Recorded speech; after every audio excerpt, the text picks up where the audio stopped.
Abla Gemara. Today's daf is daf Peches. Good young to everyone. It's like Baimer. Briefly, the Mishnah learned that an employee is permitted. An employee is permitted to eat from what he's picking while he's on employment. But we said that two things. It can only eat when the fruit, let's say, or the wheat, the grains are completely ripe. Because it says in Pasuk, and don't put them into your kalim. But where should you put them? Into the balabas's kalim, which means we're talking about when it's totally ripe. That's the only time, not prior to that. And number two is that you're not yet chayiv in meiser, because it says you compare him to the owner. Just like the owner can eat it, you can eat it. The owner can eat it only prior to the chayiv of meiser. Well, you didn't do the next stage, which we're going to learn today tomorrow, when that is yechayiv and meiser or yechayiv and challah. Let's say when it's wheat and you turn it into dough, and that's when you can eat it. And then the Gemara said you can also eat it. You can eat whether it's already harvested, or you can eat it when it's still attached to the ground, and so on and so forth. And we went through yesterday. We explained by Riches whether it's a din in tzedakah, whether it's a mitzvah, which the Rambam holds a mitzvah, because it's like tzar balachayim for a person, or whether just saying that he's allowed to, he's not a ganef. There's no mitzvah on the employer or whatever. Different ways of understanding. So now that we mentioned that even though it's ripe, you can eat it because it's not chayiv and ma'aser yet, so Murph is going to digress and say, so when are you chayiv and ma'aser? So we're at the very bottom of the page, pei zayin on the base on the bottom of the page. Rabbi Yanai said, and he's not murder. Ein tevel chayiv and ma'aser. Tevel is the crop prior to giving all your maestris and truma and everything else. And it's called tevel because toiv loy. It's not good for you yet. You cannot eat it. Tevel is not chayiv and ma'aser ad sheyira pnei habayis, until it actually comes into the house through the front door. That's called pnei habayis, the front of the house. And we had a few gemaras where if you want to trick and you want to get around it, exactly, you can go through the skylight or whatever, not coming through your front door. So it has to be pnei habayis. In other words, even though it was in your courtyard, it's still not chayiv yet in meiser until it enters your house, because that's the final product. That's where you can eat it. Most people eat inside the house. How do I know that? It says when you make a declaration and you do your video, your Parsha Kisava, it says Bi'arti HaKodesh min habayis. I removed the kodesh from my house. So as if to say, when did it become kodesh? In my house, and I removed it. Rabbi Yechanan agrees. He says, Afilu chotzer kavas. The moment you brought it from your field into your courtyard, that's already your house. And therefore, it's as if it's now the final product. It's Gemar Malach and everything else. Now you have a chiv of ma'aser. It's tevel now. Now it's tevel.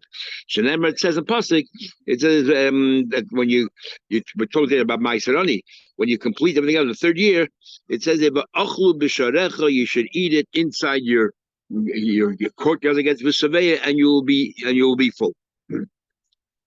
So as soon as it enters your gate, you're already considered ma'aser ani. And we're comparing all the ma'ases. Some Rishonim want to say each one of these dinim are only limited to the ma'aser the pasuk is talking about. For example, the first pasuk is talking about ma'aser sheni. The second pasuk is talking about ma'aser ani. But we're equating all the ma'ases to each other. Tevel is tevel for everything. As you know, the machlekes Rishonim, when we say that if you eat tevel, you chayiv misa, that's talking about even, let's say you did the truma, you did the ma'aser, you didn't do the ma'aser sheni. Is it still tevel yechai misa, or is it only when you didn't give your truma and your meiser, and so on? But we learn the pasha that when we talk about tevel, we're talking about everything across the board. Same here, even though the Torah is talking about meiser oni, meiser sheni, it goes across the board. That the chiv kicks in either pnei habayis or the chiv kicks in b'sharecha. Says the Gemara, nobody. What's each one going to do with the other pasuk? Rabbi Yechonami haksiv min habayis. It doesn't say clearly in the pasuk min habayis. Malach, when it says min habayis, it was just merely a paradigm. Didn't mean literally your house. It meant just like your house. What do you mean just like your house? Chotzer, a courtyard. Not every courtyard is included. Only those courtyards that are similar to your house. Do min habayis. Ma bayis hamishtame, that is protected, is fenced in, and is private. Av chotzer hamishtaber, it's only a chotzer that is private. And we learn in the beginning of Babasa how people's chatzeres, they were like, they were an extension of your house. Houses were so small that many of the activities, yeah, exactly. But Rabbi Yanai, Nami Haksib B'Sharecha, it says in your gate, inside your gate, There's another criteria here. He says it when you bring it into your house, but it has to go through your front gate. You have to bring it in through your front gate. You brought it through the backyard, through the porch or something, not through the front gate into your house. It's not just ending up in your house, it's also how it entered your house. And that's just a bisharecha through the front. Derech HaMelech. There's another way of circumventing the rule. We had some psachim, and that is we're talking about a chavada chazak if he left behind, if he gave her that. That is, if you bring it into the house b'moit shalah, while it still has the chaff on it, you're only chayiv if it's in your house and it's already the final product, the final product. Otherwise, it's not gemar malachten yet because you still can remove the chaff. Okay. Most of Rab Chanina Chazor from the city Chazor asks a question. This question, everybody. It says in the pasuk when you enter the vineyard of your friend and you eat the grapes. It says eat as much as you desire. And we darshan that we compare nafsh, that your nefesh is like nafshecha, like the nefesh of the balabas. So we said that just like the balabas can eat it because he's not chayiv the mice or everything else, so too you can eat it. But the moment the balabas cannot eat it because it's chayiv mice, neither can you. So he asks a question. It says in the Braise, what are you comparing? Just like the balabas eats and he's potter from meiser, but a worker also is potter from meiser. As if to say, and who's chayiv meiser at this stage? Is there anybody chayiv? Yeah. Oh, like chayiv.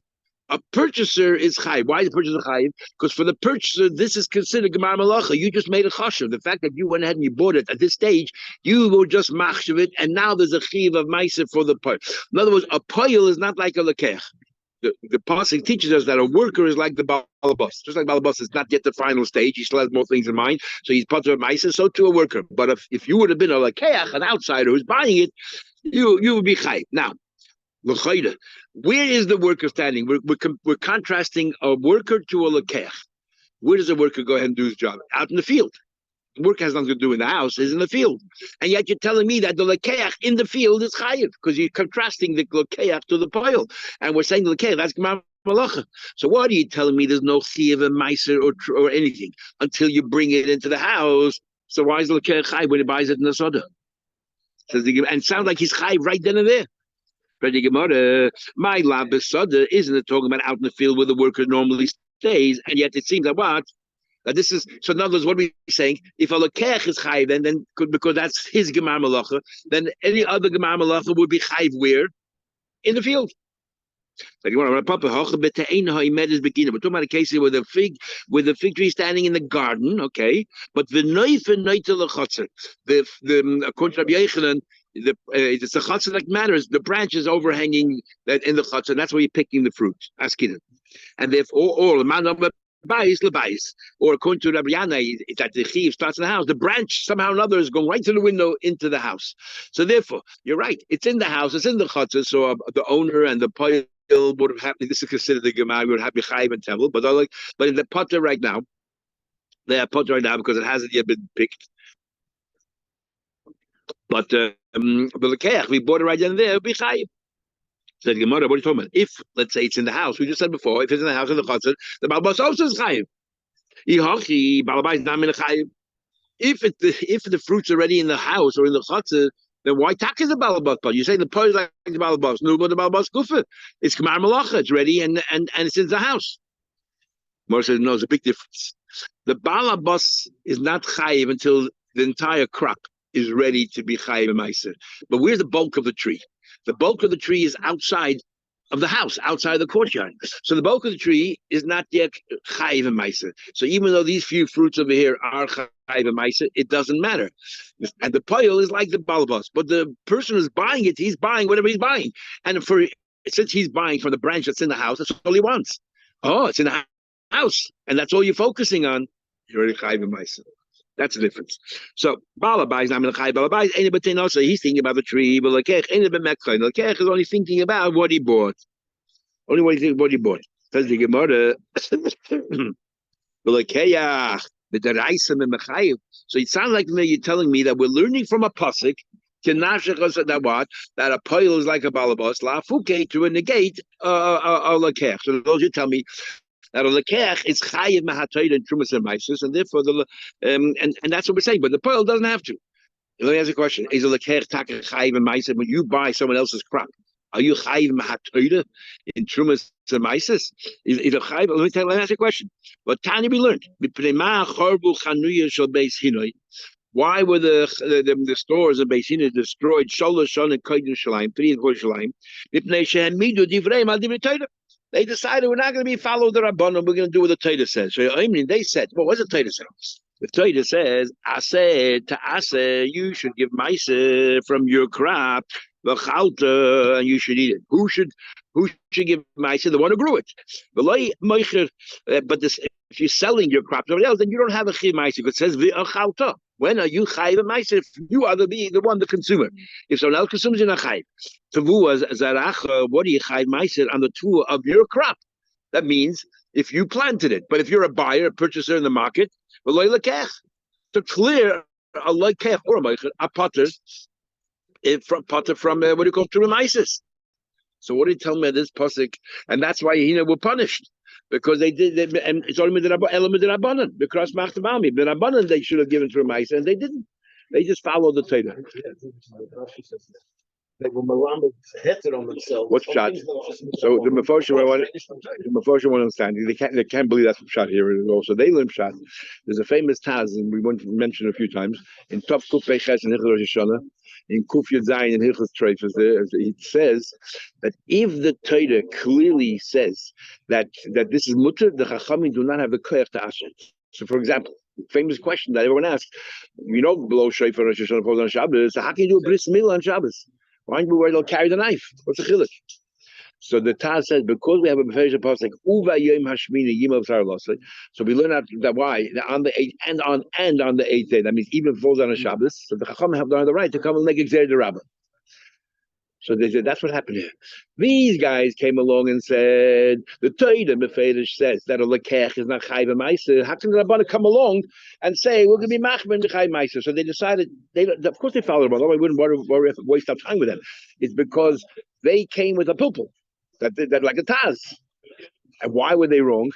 Because when do we say that a chum don't have the koyach if it's mefedish in the Torah? Because even ubayoim is extra letters and. So we learn after even Shabbos. Here it's only a remez. It's not mefedish in the Torah.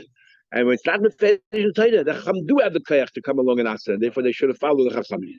So that's what happened here. But bottom line is, you can't tell me that kanavshecha is to tell you that the poet is like the balabos and not like a lekech. Who would have been chayiv?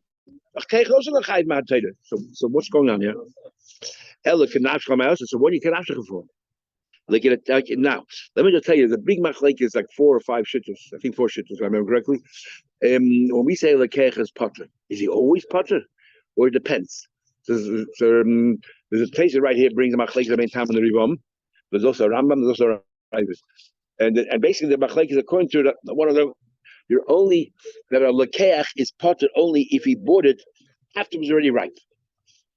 So you can't call it fu zarecha. Samai zarecha. I didn't plant it. I bought it after it was already cut off and harvested and completed. But if he bought it while it was still growing in the field, so there was a stage that you can call it fu zarecha. It's your tree. Yeah, then the wheat was growing. Then it's your crop. Then you're chayiv. That's the main time. The Ribam said proof of kek. Since you didn't plant it, it's not just the last bit when it grew. You didn't plant it. You're potter. But if it became ripe in the meiches reshus, so there was a chiva ma'aser right then and there for the meiches, and he sold it to you. He sold it with its chiv. So you, the lekech, also have a chiv ma'aser. The third opinion is I don't care. It comes with the produce. It's a chiv not on the person. The chiv is on the crop. Exactly. So it's on the crop. In fact, that would be the machlek is interesting. But anyway, we say, but you chayv mitzvah if you eat it, so the chiv on the crop.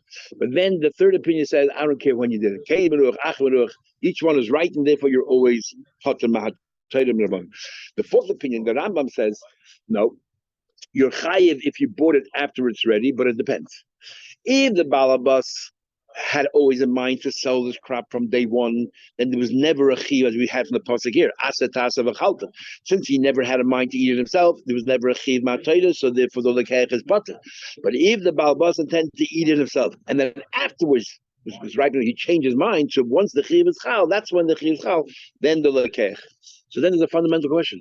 So what's the whole idea of gemai? The Ma'ay is if you purchase Tavua from a poor person, even though Reiv Amaratzim Ma'asrin, most do give Ma'aseh, but we're Machmer because there are a few. But if the whole thing is Midrabanan because you're a purchaser, if the whole thing of purchasing is Midrabanan, Safik Rabban look cooler. Why be so Machmer? So the general gist is that each one of these answers says we're goyzer that next time you'll buy before it's ripe, or next time you buy after it's ripe, whichever one is the Mahat Torah part. We're worried that where there's a chi Mahat Torah for a buyer, for example, if you hold that only after it's ready, ripe, you're potter, but if you bought it before it's ripe, you're chayiv. So we're worried that and it's too hard to make regulations and only limited the my. If it was not, you have to start asking all these probing questions and too hard. Make it uniform. However, there's one opinion that says, well, according to one said that you never chayiv Mahat Torah. What's going on? So they say if you're a buyer, you are potter Mahat Torah. But if I'm invited as a guest to the house of the Amoritz, if I'm invited as a guest to the house of the Amoritz, then or if I'm invited to guest somebody, I'm chayiv Mahat Torah. If I'm eating that food, I'm not a buyer. I am eating, because there's a big machlekes, if you know, we discussed it, I think we once discussed, if a guest is considered like a buyer and the food belongs to him, if he gave the food on his plate to a girl and says, you're mekudesh to me with this beautiful steak, is she mekudesh? Does it belong to the guest? Or it belongs to the balabas until you consume it? So if you learn that a guest is not a buyer, but a guest is like the balabas, then whatever chiyuvin the balabas has, you have. So if the balabas is chayiv ma'aser, you're a chayiv ma'aser. We don't treat you like a buyer. Sorry? If I'm eating someone's house, I've got to make sure. That's why it says the Tam Chacham should not eat in Lamoris' house. It's on the food itself. Yeah, but I'm not a buyer. I am eating your food. No, but is that a gift? Is food when I invite you for a meal and I give you a plate? It only becomes yours after you consume it. So then it's still can you take the food I give you on your plate and go home and sell it? I'm asking a question. You're saying it's a gift. Can I give you a meal, I have a doggy bag, take all the food and put it away, and I go home and sell it. Yeah, that's a machlekes. So Rosh, it's actually never Nezer. That's to me is the big eye opener on this whole thing. The chiyuv of all of these young mices, etc. It's a chiyuv chefza. That this food has to be mu'usar. Not that me, because otherwise, if I don't own a field, I don't grow anything, then where do I ever have a chiyuv? Okay, or evolves from the food. You're right. The Sfas Emma is based on this paskas and sukkah, that if you invite people for your seder, you must gift them the matzah and not just put it in front of them to eat. Because if you just put it in front of them to eat, it's your matzah until they consume it. They're not yotzeh. So matzah chem, matzah has to be yours. Oh, it's the Flamen Hey in sukkah. Put on Shulchan Aruch. He says matzah chem, your matzah. So according to others, when you put it on the table in front of them, that's automatically theirs. According to others, no, they're like a lekeach. But others say no, an oirech is not a lekeach. He's eating your matzah, and you allow him to. Because otherwise, and the nafkamin is if he gave it to a woman and said you're mekudesh to me, is she mekudesh to him when he gives? Mekadesh a woman with it. That's the most practical one. Of course, when I walk around all day, being Mekadesh people, I need to know if it works. That's right. Exactly. Then you do Mishal of Gittin, and you have good Mishal of Kedushin. Nafkamina is always if Mekadesh a woman. So is there any scenario where the same person will five twice? We can't. Yeah, once you gave your truma of the fact we learned if you gave too much, it causes problems. So because twice by the same person. So the second time is not how. The farmer guy's mice Never. I say it's now no longer it's chulin now, and you cannot give truma ma'aser from chulin or whatever it's ma'aser. And we learned even before by ma'aser, if you give 10.5%, it's a big problem because 0.5% of that is not ma'aser. So anyway, so then you're mixing up tur and chiv and all that. We don't want tur and chiv mixed up. Okay. So if I don't have a field, I don't go, I do something else for a living. That's it. I go to the market, I have to make sure that this food is mu'usar before I buy it. We're adding more Seita. Why did Moshe Rabbeinu, at the end of the first page, why did Moshe Rabbeinu want to go to Eretz so much? He wanted to do mitzvahs. Exactly. At Truma Maish, all that, because you can't do it anywhere else. In fact, some poskim use that Gemara as a proof. Interesting. There's no mitzvah Yishuv Eretz Yisrael. If there be a mitzvah itself, what's supposed to he's going because the mitzvah to go to Eretz Yisrael. So they want to bring a knife into the Rambam. There's no mitzvah in the Torah to go to Eretz Yisrael, and therefore we're looking for other mitzvahs. And we whatever. Yeah. Anyway, we're digressing. Let's go back here. back to the Gemara. You talking about Kedushin, I just remembered right now. I saw in the Sefer recently, it's called Kiddush Hashem. Fascinating Sefer. They found these documents in the Warsaw Ghetto, 1946, buried somewhere, and then 1950 they found the second half. They put it in the Sefer. He describes Chassidish life in Tvatsk and in Varsha. Fascinating. But he writes there, during the Warsaw Ghetto, he goes through the Bata Dinin. What were they? Were they active? So he says, Mchesh Mishpat is very active. Very active. I won't go through all that. But then he says, Kedushin wasn't happening. Git, he says, the only get that he's aware of, like so this guy wrote it, was either in the Bezin or was a saf for the Beidin. The only get that I was aware of was there was a German Yid who married a German Ger Tzaddik. Whoever there was, but she was a German Ger Tzaddik, and they had children. And when he fled, 1939, the Kristallnacht, he fled. He went. They thought Poland would be a safe place. Or 38, so he went to Poland. From Germany to Poland, and he was in Russia. And then when the Germans came in, and they were, taking all the Jews and putting them in the ghetto, she came forward and says, we're German Berger, we're German citizens. So they said, as long as you're married to a Jew, you're a Jew. But if you divorce, and you're no longer married to you, we'll take you back as a German citizen. He says we got together. He must be a dying. We got together, and he says he was crying, she was crying, the kids were crying because they didn't know if they ever see each other again, and unfortunately they didn't, and they had to make a get. It was the only get he says that he remembers in the Warsaw Ghetto. Anyway, let's continue, and that's a real digression.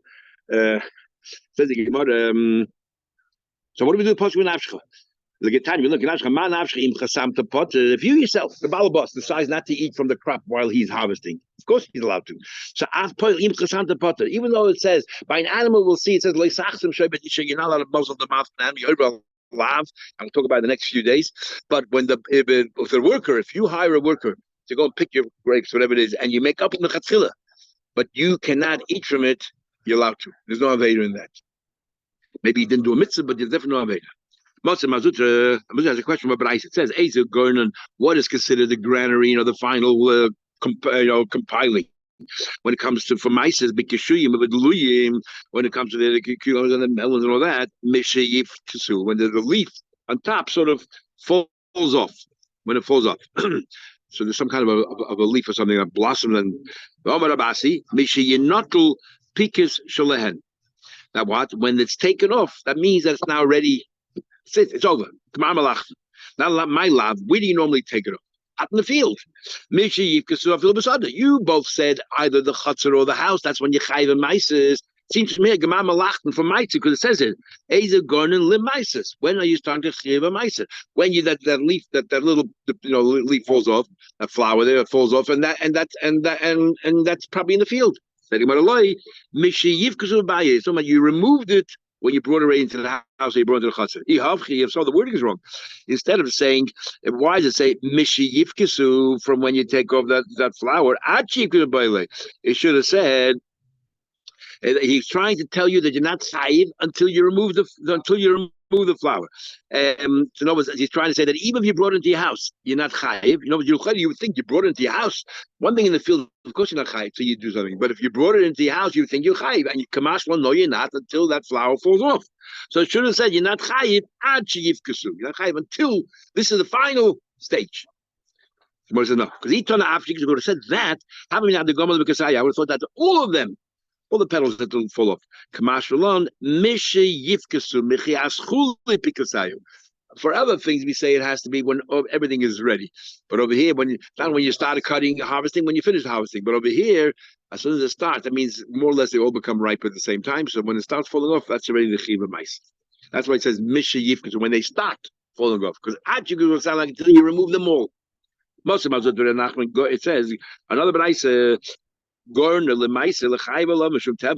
say that it's considered what?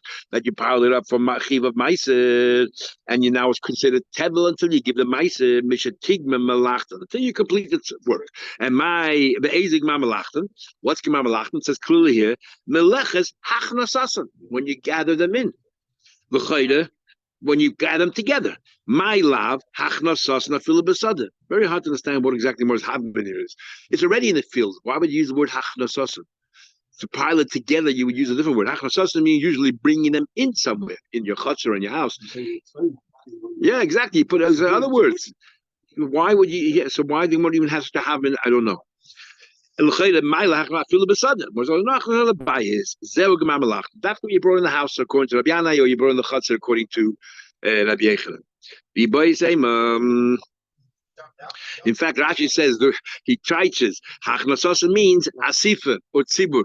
No, so forget hachnasasa. If he meant that, he would have said siburim, which is the right word to use, or even asifasan. That's what you don't. Asif is a big amount, so you don't bring it into your house. You leave it out somewhere in the field or a silo. When does Rabbi Yanai say that the house? Now we change everything around. When does Rabbi Yanai say that the bias is kaveya on those things that you generally eat straight away? You don't have anything else. It's not like wheat that you still have a lot of work to do afterwards. And after you pile them up, you have to move the chaff and winnow it and so on and so forth. So when does Rabbi Yanai say the bias is kaveya? When it's zeisim ba'novim. But the labne goyin is not shaykh to goyin. So now Rabbi Yana is sort of modifying his shot. If we're talking about weed, I agree with Rabbi Yechanan. But as soon as, in fact, not even Rabbi Yechanan, as soon as you're out there in the field, you put them to pile them together. We usually use the word meruach. When you smooth them out, that's when you're chayiv ma'aser. But those crops that there's nothing else to do with it other than just to eat it. You pick it, now you eat it. Then when you bring it into your house or into your chutzah. Says the Gemara, and Rashi wants to say that opinion that says that your potter, if it's still sitting in its chaff, if you brought it into your house with its chaff, your potter argues with the Gemara because Abiyana is saying, the moment you pile it up, if it's much less weak, you pile it in the field, you're already chayiv, even though it's sitting inside the chaff. Others should disagree, but that's how Rashi learns. That there's a machlekes that Rabbi Yanai now is arguing not with Rabbi Yechanan, he's arguing now with Rabbi Shia. Rabbi Shia is the one who says that if you bring it with Moitzel, you're potter. Anyway, right Ashkan Adam, we find all we know is that Adam and Mechub is allowed to eat while he's in, because it says in the pasuk when you go into the kedem of your friend. V'shoy b'talish. We also know that a shoyer says like sachshim shoy b'disha while you're threshing. Well, threshing is talish when it's already harvested. Adam b'talish. How do you know that a person is allowed to eat? Let's say it's already cut up, but he's working with it beyond that. How do you know that he's allowed to eat? That he's allowed to eat while he's threshing, for example. If the man is threshing, throw up the window or winnowing. Manola. You learn from Shoy. Shoy cannot eat from Chuba. Now, the truth of the matter, Shoy could eat from Chuba. But nowhere does a Torah clearly, we'll soon see how we know that, but nowhere does a Torah clearly, openly say that a Shoy can eat from Chuba. All it says is don't muzzle the Shoy while it's threshing. Yet it can eat threshing. A person who is permitted to eat mechuber, who definitely feels the pain more not being able to eat. And it is surely he can eat talish. I know Malushoy. I would say by Shoy we're stringent. There's a law. You're not allowed to muzzle a Shoy. Same what you have to we just said before that by a person you can make up the chatzila. I'm not going to let you eat for my tzvur. So who said that? That so behema were more makel is one thing, but a person not so makel. Who said he can talish? She had to you have no aveda of muzzling him. So the Gemara says, who said you have no aveda? Fakir that goofer is let's say let's say a person is chayiv on chasima mikal for sure. Let's learn for sure. Right now the Gemara is deviating. Before we said we have a pasuk in Nafshcha. But let's see what it says here. I say like this. Let's make nukav v'chayim. Yes, you don't have to give no mitzvah of letting a show live. You have no chasimasa. Adam, a person has to say English have to chasimasa. Surely a person that you have a chiyuv v'chayim. Surely you have to. You shouldn't muzzle his mouth. Amakrok in Nafshcha. We said top of the page. You learn ma nafshe shapoil. Kinafshe poil. Just like the employer. Ma nafshe im chlan the potter. Operator is not the potter. He doesn't have to eat. You don't have to eat. Okay, so go back to our question. How do you know? So since we say about an animal, you're not allowed to muzzle his mouth. Maybe that's why he can eat tolish. But a person, you're allowed to muzzle his mouth. Who said he can eat tolish? Amakra, it says in pasuk, comma. It says twice, comma, base palming. It says by comma it says twice the word comma. Says the Gemara It says kisave bekama seyecha, and then it finishes off letaniv al kama seyecha. So that's why kama imeni inyan la'adam. You don't need it for a person. We already know that a person can eat. It's not inyan la'adam betalus. Tell you what, a person can eat it side mechuber and side talush. Even though kama normally means growing from the ground, but here you have no breda. Rabbi says, Adam is always going to need a pasuk that person. See, it says, who said what job he had? Who didn't say he can't come to pick? He just said, you enter the vineyard. What is his job? Maybe this person's job is his job was to carry. It's already talush.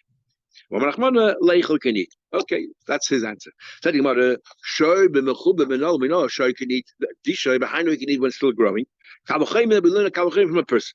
A person who cannot eat betalish. No, we cannot eat. We don't have a pasuk for him betalish. Yet the Torah clearly says, shoy that eat talish surely can eat mechuber. Mala Adam, what was that? You know what person chicane atem. What's it? Maybe a person we have a mitzvah to feed, a person we generate the person. That's why you can eat mechuber. Time b'shar she there's no mitzvah to feed an animal, so therefore maybe cannot eat mechuber. The more said, what do you mean? But hey, shoy mitzvah like Mardivi digress a minute. The hey shoy mitzvah lachiyosef taka. I'll show you should be have a chiyuv to give it life from a kavachaymer.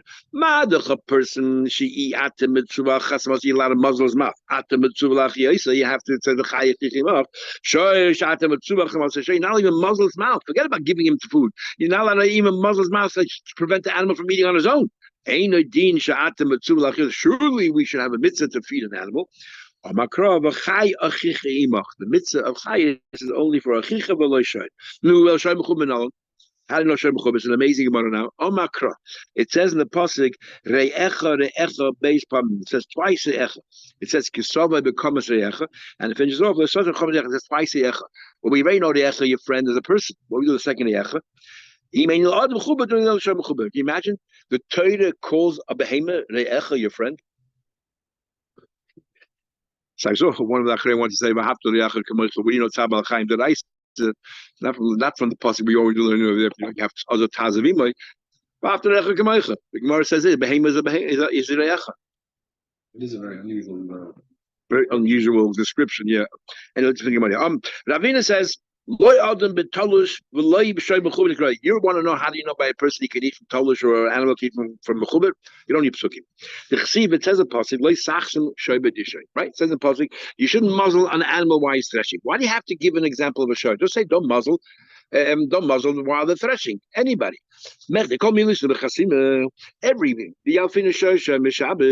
every animal is included. So why do you have to specify a shoy? You can let the Torah say that's it, without saying shoy. Why say shoy? To tell you there's the person who's lesachsim, and then the shoy is the nechsim. To tell you we equate chaysim lenechsim and nechsim lechaysim.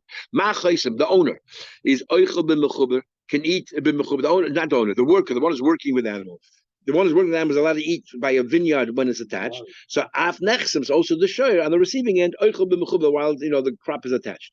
Uma nechsim, and just like the animal, is oichel b'talush, because dishoy threshing, af chaysim oichel b'talush. Don't know what we learned.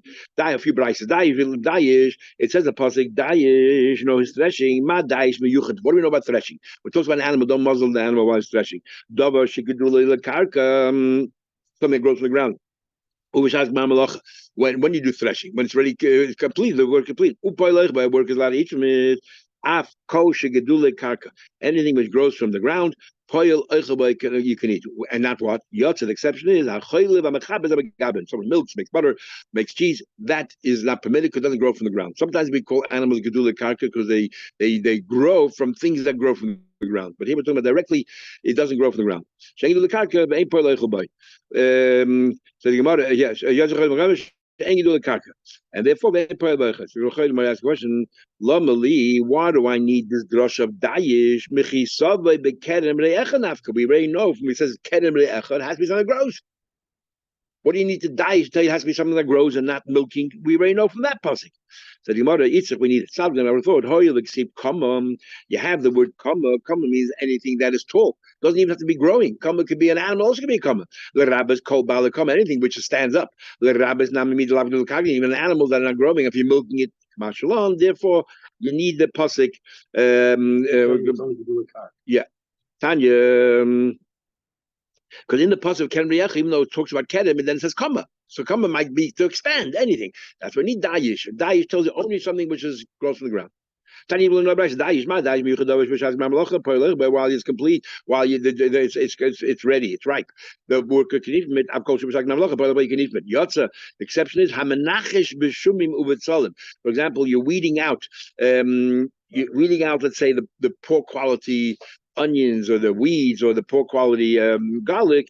You're not allowed to hire the engmar melocha ein poil eichelem because it's not yet ready. You're just pulling out the bad ones. So therefore, it's not yet ready, and therefore you cannot eat from the ones that you pulled out. Normally, what I need that for? It says el kilecha leisitin. It says that what? Don't put it el kilecha leisitin. It says in the pasuk, don't place it into your own kalim. No, but what should you do with it? Put it in place it in the kalim of balabas. And obviously, right now it's not yet ready. It's not the season yet. So of course you're not allowed to eat it. It's only at the time when it's totally ripe and you're about to put it in the kalim balabas. We tell you that you could eat it yourself. We're not talking about poor quality onion. We're talking about onions that will never grow full size. But the problem is because they're in there, they don't allow the bigger onions to grow further. So you're pulling them out. They're good onions they can eat, but they'll never grow. I don't know what they're called. But like miniature onions. So therefore, they could be eaten, and maybe you would put it in the keli. But it's not the season yet, and that's what you need. The other part, it has to be the season, and this is not the season.